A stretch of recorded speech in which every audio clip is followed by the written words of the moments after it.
So I'm Don O'Leary. I'm the Vice President of Finance and Administration here at the University, and it's great to have you all here and to participate in this conversation.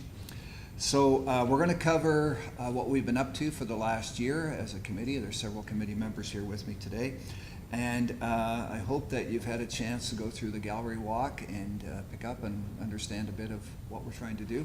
And afterwards, if you haven't, I'd ask you to do that again. There's some information we'd like from you, and there's some resources that you can take with you that might be of help to you personally, or you might want to give to somebody else.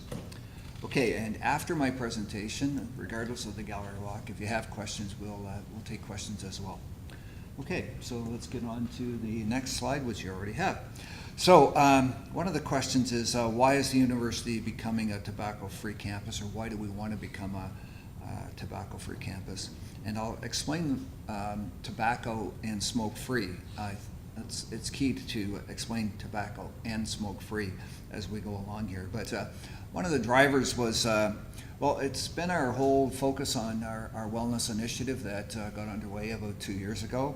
And in addition to that, we signed, and the university became a signatory to the Okanagan Charter, which is an international charter of promoting health on university campuses and in colleges. So, you know, it's a natural for us in terms of our commitment to embedding health in all aspects of our culture, across the administration, operations, academic mandates, to lead health promotion action and collaboration both locally and globally. So it's also obvious too that I think we all know that smoking is the single greatest cause of preventable disease in Ontario, and that 13,000 Ontarians die every year from smoking. So we did last November, we established a steering committee that has been called together people that could provide strategic direction and leadership and help us work on the whole planning, implementation, evaluation, communication, and sustainability of our smoke-free initiative. There has been some comment, why not students, why not union leadership? Nothing deliberate in what we were trying to do. We were just trying to bring a group of diverse people together that had various resources available that would help us and support us and bring a particular resource point of view to a smoke-free campus implementation. So we're going to share with you some of what we've been up to. It's been a lot, and I think there's been some question about what we've been up to, so this is important that we provide that information to you today. So there have been committee priorities. We identified these early. We looked at research, campus community consultation, sort of the usual approaches that you would take to solving a problem or learning more about a problem as you would go forward. And I think we've done a great job of following those steps. Eventually, and I'll speak to this, we're getting close, we believe, to drafting a policy and procedures on how we actually would go about implementation. There's been comment, well, you've already made up your mind and this is what's going to happen. I would comment that no, that's not, has not been decided at this point in time. That's a decision for the president at some particular point in time when we present him the information and the evidence that we have gathered. So as a committee, research and access, we had to learn more, and one of the key resources that we called upon in the community was our local public health unit. I was really quite surprised at the resources and their commitment to a smoke-free community and the things that they do, and they were very helpful in providing a lot of information for us. As well, there's, again, for me, it was quite an education. There's a student peer group available. It's called Leave the Pack Behind, and they've been quite instrumental in helping us as well. We needed to be sure about what we were doing, why we were doing it, and what we were doing was reasonable, and that it wasn't done without full knowledge. So we really wanted to learn more about research on tobacco and a smoke-free campus. Our rationale, again, as I say, learned that tobacco and smoke-free campus policies have helped create healthier environments. And some of our drivers or some of the motivations as to why we were doing this is, one, that sometimes gets forgotten, but simple litter on campus. There's actually these filters, tobacco filters, are toxic, and you'll see them on the ground a lot. So just helping to be practical in terms of eliminating tobacco and that waste is a motivator for sure. Not a prime one, but it is a motivator for sure. Secondhand smoke. We've heard a lot about secondhand smoke and its impact. It can be as bad as, I guess, firsthand smoke. And that, things that have been done, restaurant patios that we're aware of, playgrounds, public buildings, sports fields, have protected people from secondhand smoke. And these initiatives have worked. So about 16% of Canadians aged 12 and older, roughly 5 million people, smoke daily. That's a statistic today. In 1970s, that number was about 45% of Canadians. So initiatives have been successful. 17% of Ontarians between the ages of 18 and 49 currently smoke daily. We wanted to decrease smoking rates if we can and make it easier to reduce smoking quits, to help people make it easier to quit smoking, and to some extent making it a bit inconvenient by making the campus smoke-free is been proven to be one small part of helping reduce smoking rates. Young people, we wanted to get to them early if we can. They are highly vulnerable to starting to smoke, and believe it or not, there's actually a bit of an increase in young people smoking. It's increased by about 1.5% from 2013 to 16. So that's a bit of a troubling statistic.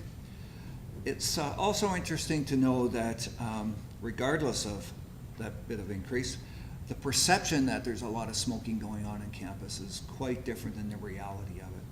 76% of students, when asked, when students were asked, 76 students thought 76% of the population actually smoked here. It's actually around 9%. So there's a perception that there's a lot more smoking going on campus than there actually is. We also wanted to get ahead of exposure to new and emerging tobacco and nicotine products. We've all heard about vaping, and I don't know if it's me, but just in this fall there's been a tremendous amount of public advertising and a lot more exposure to vaping. And you often see it because I think often smell it because one of the most common smells is cotton candy, it seems, when you go by. And I was in Toronto just yesterday afternoon, and between the cannabis and cotton candy on Yonge Street, it was quite some interesting smells going along there. E-cigarette companies are owned by tobacco companies for the most part, and they're smoking or vaping tobacco products. One of these cylinders or clips or whatever, and one of these machines is equivalent to a package of cigarettes, so nicotine in a package of cigarettes.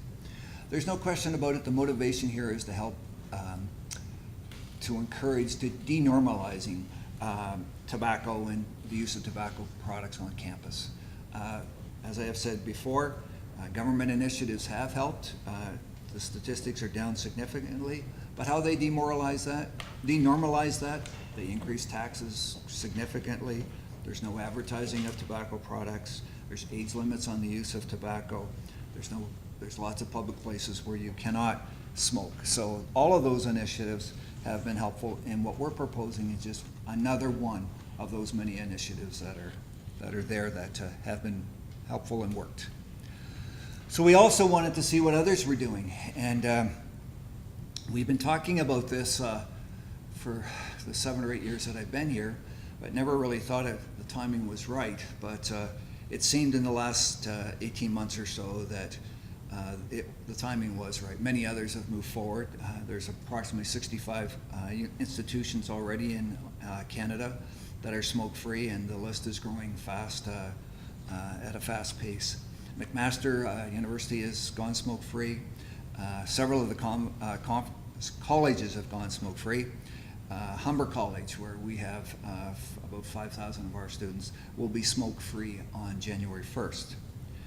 Queen's, University of Toronto, Western, Mohawk, UOIT, Durham College, these are all that I'm aware of, are all moving to smoke-free campus policies in the next few months. Also, we've gone and we've consulted and met with, particularly the folks at McMaster, because they seem to be further ahead than others, and we learned from them. We had McMaster's team come visit with us here, and we've gone and met with those folks at McMaster to talk about all aspects of this, everything from enforcement to boundaries on campus, resources that were made available, and just learn from them. We also know that Ontario hospitals, mental health facilities are also transitioning away from smoke-free, and in fact, you might be aware that some municipalities, some as large as Halifax, Nova Scotia, is looking at going entirely smoke-free as a community, which is going to be a tremendous change in that community. So, community consultation and talking with folks. We recognize that this can be a challenging policy for some folks. I've asked some of my colleagues elsewhere, well, what process did you go through? For example, at Humber, they just made a decision with the cannabis issue that, you know, January 1st, we're smoke-free. No consultation, no discussion, that's just the way it is. Well, that's not the way that we do things here. We wanted to talk with folks, and we wanted to learn about some of the challenges that folks would have, and we also wanted to learn about what level of support, what are the things that we should be doing to learn about the situation, be respectful of the situation, be helpful, and to do the right thing at the end of the day. So we've had a tremendous series of focus groups over the last while. Maybe the numbers today are indicative of the fact that many others have already had a chance to talk with us about what we've been doing. There was a series of questions that we developed that we asked people in consultations to ask and to respond to, that to gather information about benefits, challenges, implementation considerations, resources available, communication strategies, whatever else came to people's mind. So we've been busy meeting individually with many different groups to gather input to bring back to the committee, and we're not done with that whole process. We've made a commitment that when the policy is available and done, we'll go back to some of these groups and have a conversation with them about the policy. So we've made a commitment to the Joint Health and Safety Committee, to student leadership, and to union leadership, for example, as some that we'll go back and talk with about our proposed policy. Excuse me. And we'll talk with others if need be. This will also be available on the web, and we'll ask for folks' comment and chance to take a look at what we're proposing. You may be under-impressed with the policy because it will be quite straightforward. Okay, so in addition to the focus discussions, we had several general consultation sessions that were open to everyone to attend, including 4 focus group sessions in August and September. Some of you may have seen us in the courtyard or over the OVC cafeteria, gathering information from the large conversation boards that we have exhibit here today to engage people in conversation about what we were trying to do. So there were literally, as you can see here, hundreds of people took the opportunity to talk to us about what we were up to and express their opinions. We participated in a one-day stand event where the boards were available for comment, and resources were handed, some of the things you've seen here today, to folks, and that was a very successful event.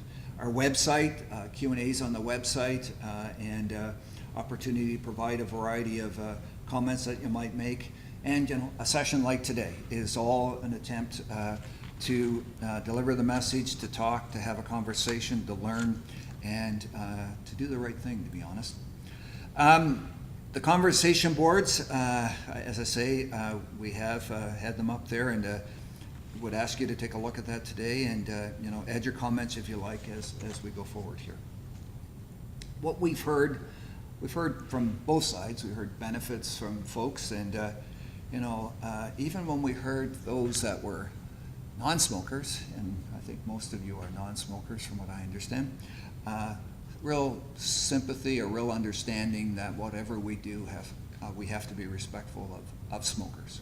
And that's the message that has been delivered time and time again.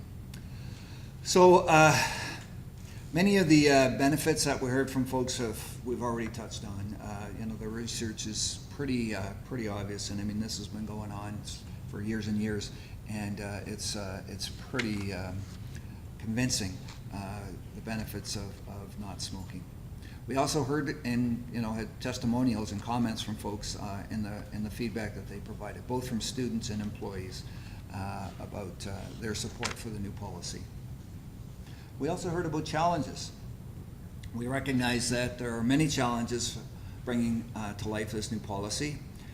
We wanted to learn more about the anticipated challenges that folks had, and we want to work to address those as best we can. We know it's an addiction. We know it's very difficult. In fact, it's the strongest of addictions. It's stronger than any real drug, it's my understanding, to break from this addiction.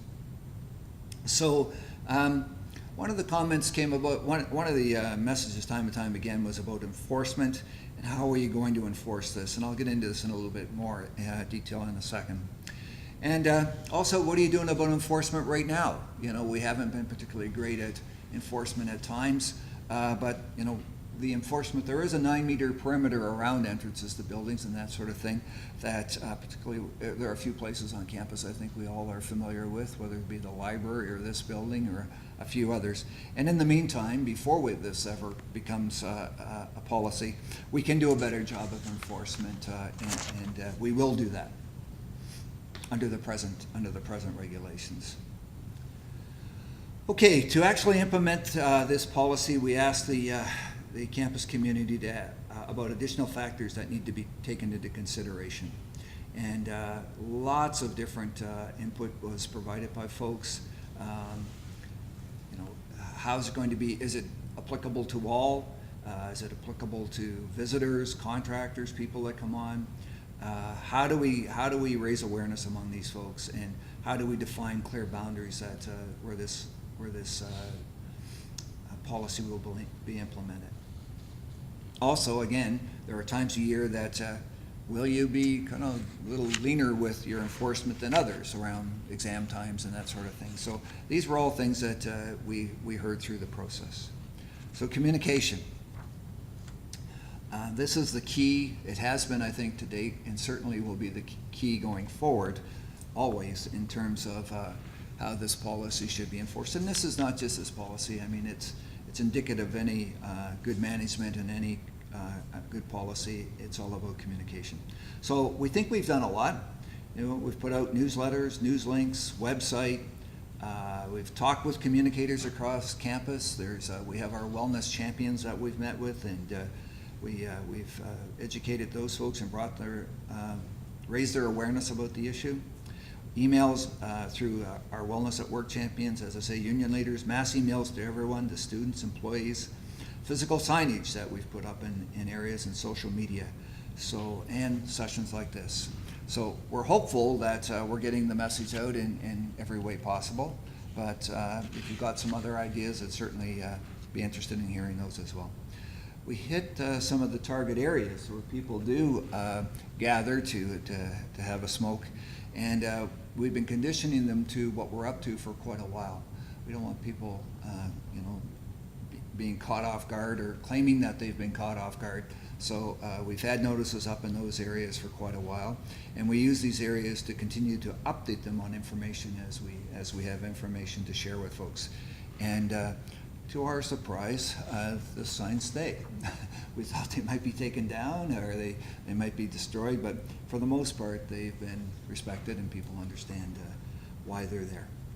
So back to the question about enforcement. So this has come up, as I say, and the intention is, and we've learned from others, that enforcement is going to be about education and it's going to be about raising awareness. We don't need Carrie going out in handcuffs because we caught her smoking. That'll never happen with anybody. And we've learned from others that people do generally understand and abide by the policy and that they do go to areas that are close by where they can have their smoke, and that's it. However, there will be situations where somebody won't. It's too cold, too far, whatever. And we will have to take steps in some of those cases to deal with those situations, and we will. There's ways to do that under present smoking legislation, and with this policy we can as well. Hope we don't have to, and we expect it's not going to be an issue. But from time to time there might be a situation where a repeat offender needs to be talked to or dealt with in a different way than others. But I certainly hope that doesn't become a focus or of concern to folks, because that's not the last thing our campus police want to be doing, is going around becoming smoking police. There's too many other things for them to be involved with that are important to us here.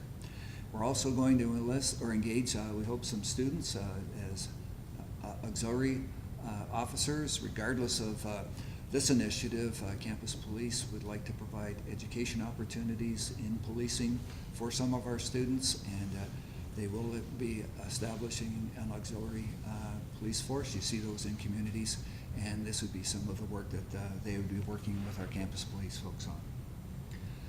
Education and awareness. Most people that smoke want to quit. I don't know if you've been smokers and have wanted to quit, but and haven't been, and some have tried. It's interesting that nicotine is so highly addictive that it can take up to 30 attempts to be successful. So we've got to help folks in as much as we can in all 30 of those attempts to be there for them if we can be. So one of our subcommittees is dedicated to raising awareness about smoking cessation supports, guidance, and those trying to quit and those that decide not to quit, and to reduce the stigma in the stigma of addiction. So there's a lot of things that they've been doing that are out there in terms of helping people understand what's available to them. I mentioned the one-day stand on November 14th. That was very successful. We did provide free resources and information. There were support kits that were available to folks, and we have some of those today. So if you're interested in those support kits, there's some here today. Take them with you and use them yourself or give them to others. Back to my point earlier that it is difficult to quit. I don't know if you go to the movies or whatever, there's been quite a nice campaign running in the movie theaters about it's okay to quit, and you know how you're a quitter, whatever. Yes, but keep quitting, and it's all focused on smoking, because eventually, hopefully, you'll quit for good. And there are different resource cards around that we'll put out that will help people call on the resources that are available to them, because we all know it's not going to be an easy process for some folks. Some will never quit, and that's not the intention here. Is we're not trying to have people quit smoking. We can't. We just want to, as I said earlier, denormalize in some ways smoking on campus and promote a more healthy campus environment. People will still walk to the sidewalks. They'll still have their smoke on their way in the morning. They'll have their smoke on the way home at night. We understand that. One gentleman we spoke with, hardcore smoker, says, "I'm too late. You can't help me." But he said, "I fully support what you're doing because of my kids, and I don't want them addicted or in the same situation I am with smoking." Lots of things to do. Walk or run to quit. That seems to be the answer to so many things, doesn't it? Physical fitness, and it's proven that if you get out and walk and run, maybe with some fellow smokers, that it can be helpful in quitting. Tobacco is, as we all know, is to some it's a sacred part of their beliefs, and we certainly will respect and have worked with the Aboriginal Resource Center and the Keeping Tobacco Sacred campaign to emphasize the importance of tobacco and as a traditional medicine used by Indigenous folks in their spiritual and cultural purposes. So, speaking with, is Kara here? I thought I saw her. Oh, right in front of me, yeah. I asked Kara early on, I said, is smoking, are you supportive of this?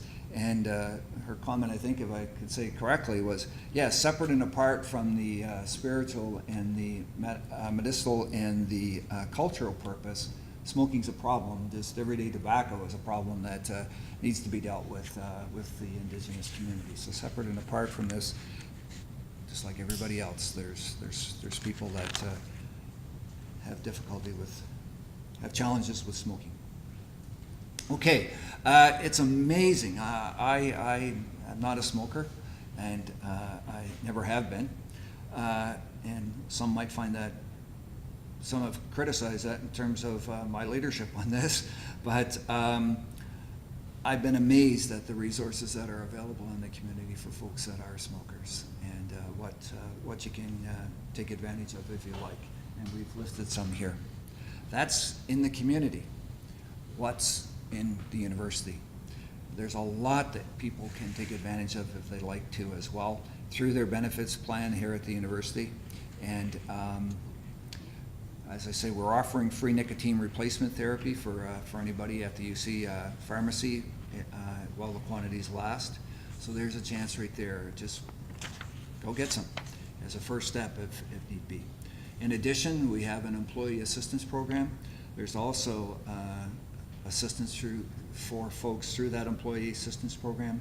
So I think the university, as an employer, has lots of resources available to folks that, if they want to take advantage of those resources, to help them with their smoking situation.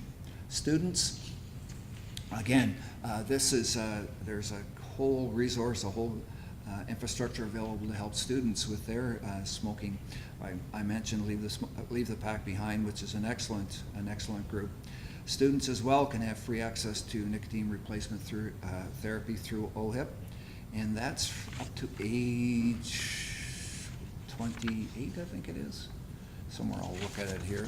So even though you may not be a student, but you're a younger person, you can take advantage of through OHIP the same free nicotine replacement and other drugs that would help you with smoking situation. So there's tremendous resources available to folks if they want to take advantage of them. Okay, and questions have been raised as a supervisor or as somebody with people working with them that have smoking problems. How's the supervisor going to be dealing with those situations? And we're going to try and help folks deal with that. I think it's going to have to be a case-by-case basis in some situations, but our intention is not to make this as easy or as pleasant as it has been today to just run downstairs. That's not the intention. So we're not changing break times or extending them or anything at this point in time. But there may be some situations where you might be a little more helpful in the beginning, and then as time goes on, maybe you take a little firmer position. But we're going to help supervisors deal with these situations as best we can, because they're at a loss too. Well, how do I deal with this? Or what if so-and-so tells me they have to do this or that or whatever? We do need to help folks and be mindful of that. There's training for people themselves in terms of cessation from smoking.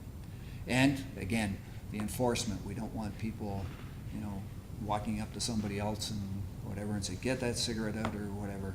Maybe they will anyway, but if they do that, we hopefully they can do it in a respectful way and understand that we're trying to provide resources.